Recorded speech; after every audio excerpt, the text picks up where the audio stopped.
The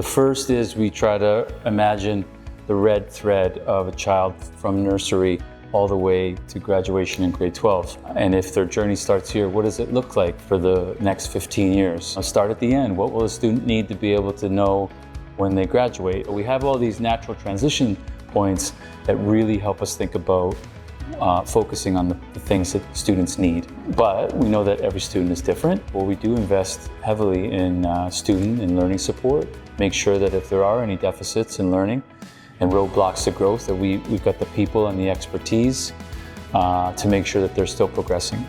We have a culture now here at SCIS of not just collecting data, but we're getting clearer on how we use it, not just to improve learning, but to focus on growth.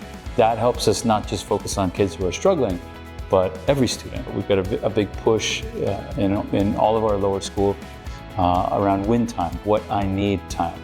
It's a great initiative, specifically set aside time so we can work on skills with students based on data to improve very specific aspects of their learning. And we've got a great team of educators and instructional assistants that help us with that.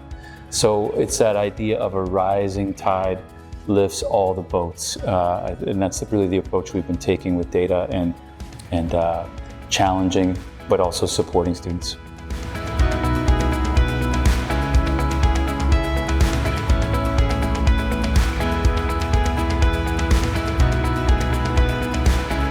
IB curriculum framework. IB, I think, has always been about the why and the how of learning as much as the what. There's things like differentiation, student agency, and service learning, and project-based learning, and STEM, and collaboration. And all these things have always been baked into the IB since the beginning to help your child make it successfully from nursery to grade 12.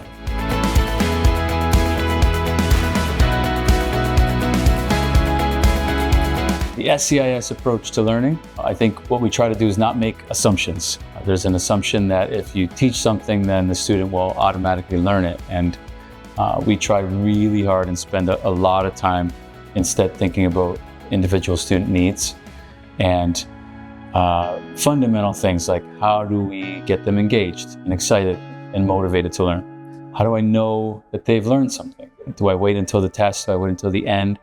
Or am I going to put together constant checking of progress to see if they're going to be successful? Do I know the learner? Do I know how they learn?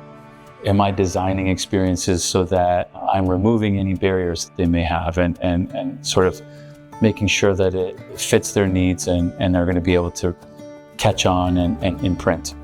So that's sort of the how and why of learning, but we also focus on the basic skills that every student has to have be successful. Otherwise, a teacher can stand up there and try to teach something, but if I don't know how to do research, know how to work in a group, or if I can't speak up for myself, have agency, we do spend a lot of time thinking about that, and I think that's what sets the SCIS approach to learning apart.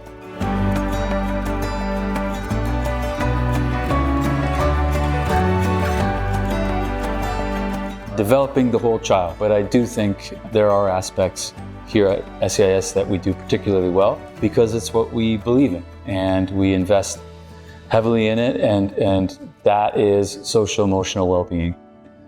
We sometimes call it being available for learning. Did you get enough sleep? Do you have a group of friends who support you? Do your teachers know you? Do you trust them? When you're not at your best, how can we help you remove the issues or roadblocks so that you can go back to the hard work of just being a kid and navigating all the milestones from nursery to high school and still be growing as a learner? It makes a huge difference, and it makes for better learners, but it also makes better teachers, and it makes us a better school and ultimately a better community.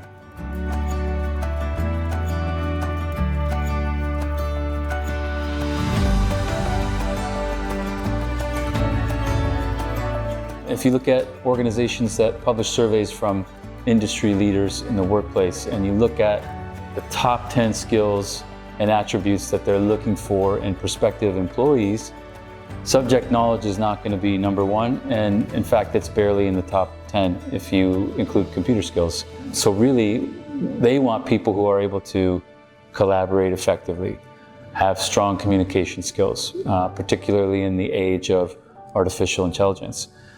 Can they think critically and creatively? They want adaptability, organizational skills, self-management. These are literally the categories of the IB approaches to learning skills. We have so many graduates that come back to us and they tell us how well prepared they were for university and college, and how so many of their peers don't have those basic skills and they fall behind. And I also think we can't forget about our IB mission statement, which is it's very much in line with our school mission, contributing positively to communities and to making the world a better and more peaceful place. I know it sounds like a big idea, but we work really hard at making sure that kids are globally minded and that they have intercultural understanding. That's really the future of the planet, and I feel really good about sending those kids out into the world.